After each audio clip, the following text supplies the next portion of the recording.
राधे राधे दोस्तों, good morning. कैसे आप सब? आशा करती हूँ ठीक होंगे। और मैं सोनम स्वागत करती हूँ मेरे न्यू ब्लॉग में। और जो मेरे चैनल पर नए आए हैं प्लीज़ मेरे चैनल को सब्सक्राइब करिएगा। और देखो सुबह के बज गए हैं 9 और अभी 8:30 बज रहे हैं और समायरा सो रही है। और आज स्कूल जाना है, ओनली आधे घंटा बचा है। तो मैंने फटाफट से पहले कचरा फेंक के आई। 3 दिन में गांव गई, इससे पहले के कचरा वाली गाड़ी नहीं आई, बहुत सारा कचरा था तो उठ के उसी में लगी थी, सारा सकेल के बोरी वोरी में रखा। फिर आई तो फेंक के आए। और जो देखो रात के मेरे चावल जल गए, मैं गैस चालू छोड़ के भूल गई थी। मैंने सोचा बंद कर दिया लेकिन मद्दा हो गया था। फिर मैं फटाफट से आ गई किचन में और किचन में आके मैं जल्दी से साफ़ सफाई शुरू कर दी। अब मुझे लंच बनाना था समायरा का।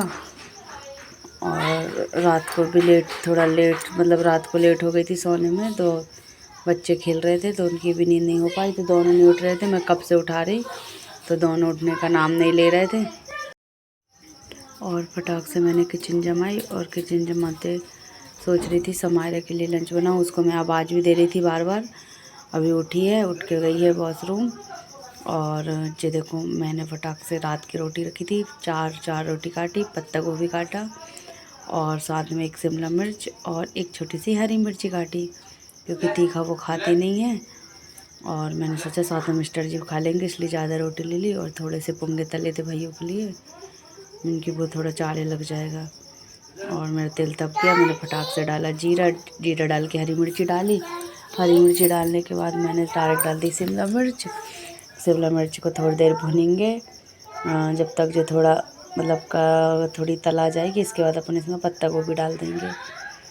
और ये देखो मैंने पत्ता गोभी डाल दी और दोनों कितनी अच्छी तरीके से मैश हो गए। अब इनको थोड़ा भुनेंगे। भुनने के बाद हम इसमें डालेंगे केचप और मसाले और डाल देंगे रोटी। और इधर मेरा दूध भी गर्म हो गया था। और ये देखो मेरी बन गई रोटी, कितनी देखने में कितनी यम्मी लग रही है। समायरा के लंच में रख दूँगी, उसको तो बहुत ज़्यादा पसंद है। और आज तो उसके पापा जी को भी खिलाऊँगी, क्योंकि मुझे थोड़ा काम है, आज सफाई करूँगी घर की, थोड़ा लेट खाना बनाऊँगी। और फटाक से मैंने टिफ़िन पैक कर दी, समायरा की बॉटल भर दी और डुगू को ढक के बिठा दिया। उसको थोड़ी सी रोटी दे दी थी, वही तली वाली, तो बैठ के खा रही थी, खाने लगा।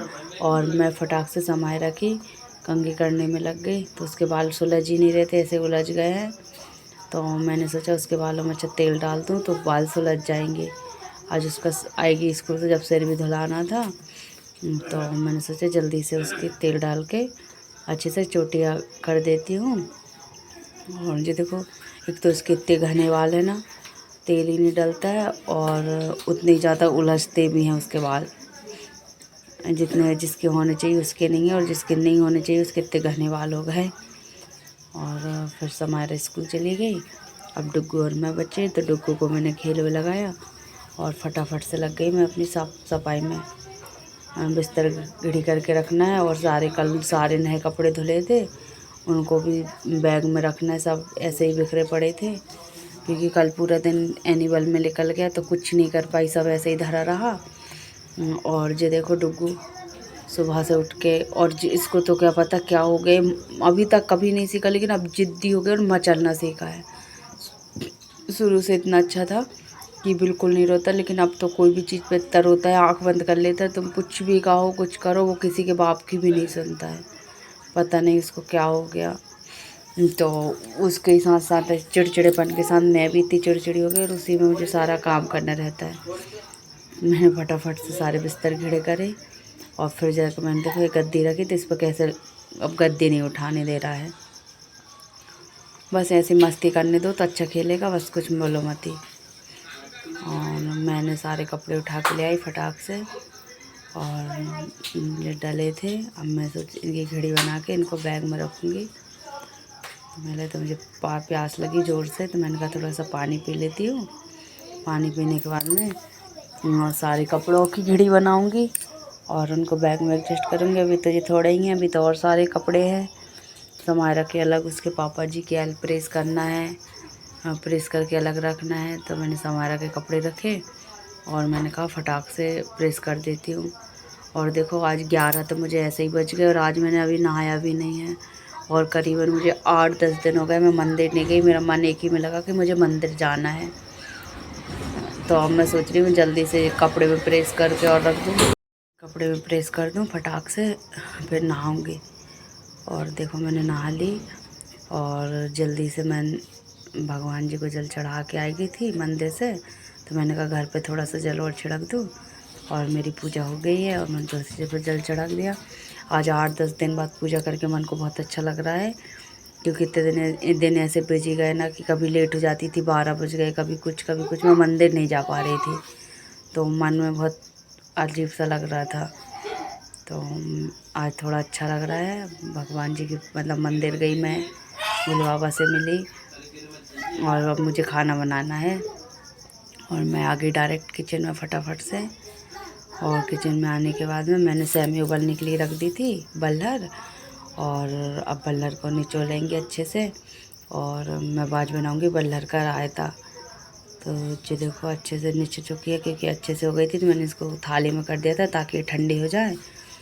ठंडी होने के बाद में इनका अच्छा रायता बना लेंगे। और मैंने सब निचो के ले आई और अब मैं इसको मिक्सी में पीस लूँगी। और ये देखो मैंने मिक्सी में बल्लर डाली, उसमें अच्छा डाला दही। आज मही का रायता नहीं दही का बनाएंगे। और दोनों को अच्छे ग्राइंड कर लिया। और उस बल्लर में वो रहते ना लम्बे लम्बे, तो उसके कारण पिस नहीं रही थी, फिर बड़ी मुश्किल से पिसी। मैंने थोड़ा पानी डाला जब। और अब देखो इसको बनाने की तैयारी करते हैं। एक तरफ मैंने राई जीरा मेथी लिया है, दूसरी तरफ मसाले लिए हैं। और मसाले में जीरा का पाउडर लिया है और अच्छा काला नमक लिया है, हल्दी पाउडर, लाल मिर्च पाउडर। और ये देखो मेरी तेल इतना गर्म हो गया था कि डालते से ही सब चीज़ भुन गई। और फिर मैंने डायरेक्ट डाल दिया मसाला। और मसाला डालने के बाद में फटाक से डाल देंगे इसमें। ये देखो क्योंकि अगर देर कर देते हैं तो रायता फट जाता है। और मैंने गैस ऑफ कर दिया। और ये मेरा रायते में तड़का लग चुका है। और देखो मेरे रायते का फाइनल लुक कैसा लग रहा है। खाने में देखते हैं। फिर देखो समायरा स्कूल से आ गई। आज मैं लेने नहीं गई थी, आज छुटकी के एग्ज़ाम चल रहे, वो घर पे थी तो वो ही उसको लेने गई थी। वो दोनों बच्चों को मैंने नहलाया अच्छे से शैम्पू से, उसके सिर में बाल में शैम्पू किया। और ये डुग्गू देखो कैसे घूम रहा है। और समायरा को आज पिटाई हो गई, क्योंकि आज इतनी ज़िद्दी हो गई कि बिल्कुल सुन नहीं रही थी। और शाम के बज गए 5 और हम लोग जा रहे हैं एक कथा में दीदी के यहाँ। हम एक तो रास्ता भटक गए, हम इधर इधर घुस गए थे, तो फिर हम निकले। और ये देखो समायरा के स्कूल के आगे से ही रास्ता है यहाँ जाने का, तो फिर हम इस वाले रास्ते से जा रहे थे। इधर रोड बन रही थी तो हमने सोचा घूम के चले जाए। तो हम पहुँचे सही टाइम पे, कथा चल रही थी। हमने तो सोचा कि कथा हो चुकी होगी। जो मेरी नंद है ना, उनके बड़े जेठ के दोनों लड़के, दोनों बहू हैं। और इनके यहाँ पे आज सत्यनारायण भगवान की कथा थी, तो हम जाके उनकी मदद करने लगे। थोड़ी देर कथा में बैठे और फटाक से हमने सोचा जल्दी से मदद कर देते हैं। तो हम प्रसाद की पुड़िया बनाने लगे। और देखो कितने उनके दोनों क्यूट बच्चे, जो दोनों बहू के ऐसे लगते हैं जुड़वा। और भैया बहुत शैतान है। मुझे देखो एक दूसरे को ऐसे खींचने में लगे। और डुग्गू तो जाते से प्रसाद खाने में लग गया। फिर हम वहाँ से फ्री हुए, 8 बज गए और 8 बजे हम निकले। तो हम डायरेक्ट गए मॉल, क्योंकि दीदी की एक और जेठानी आई थी तो वो बोले चलो मॉल चले, मुझे कुछ शॉपिंग करनी है। तो हमने कहा चलो। तो हम सब लोग मॉल पहुँचे। और ये देखो मॉल में जाके हमने देखा सामान बढ़िया, बाय 1 गेट 1 फ्री था। तो फिर हमने उनकी मतलब जेठानी ने ढेर सारी शॉपिंग करी, हमने तो थोड़ा बहुत सामान लिया, ज़्यादा कुछ नहीं लिया। और डुग्गू को देखो कितना मज़ा आ रहा है, पूरे मॉल में भागता फिर रहा था। और फिर हमने एक ट्रॉली ली और फिर सामान रखने लगे। और यहाँ पे ना आज मतलब एक अच्छा ऑफ़र चल रहा था कि किराने के सामान में। और फिर खुशी। और ये देखो हमारी ट्रॉली भरा चुकी है। दीदी का एक किराना ले लिया, फिर डुग्गू की मैंने थोड़ी देर खरीदानी। और हम गए नीचे कपड़े वपड़े देखने, लेकिन माँ के कपड़े वपड़े इतने महंगे थे कि हमने नहीं लिए। और प्लीज़ प्लीज़ दोस्तों मेरी वीडियो अच्छी लगती है तो प्लीज़ एक सब्सक्राइब करें मेरे चैनल को, और कमेंट कर दें, लाइक करें, शेयर करें। और जो देखो डुग्गू महाराज कितने रो रहे हैं क्योंकि इनने एक बॉल उठा ली और मैंने वो बॉल चढ़ा के रख दी, इतने पे जिम्मा चल गए। बस यही इनके नखरे चल रहे हैं आजकल। देखो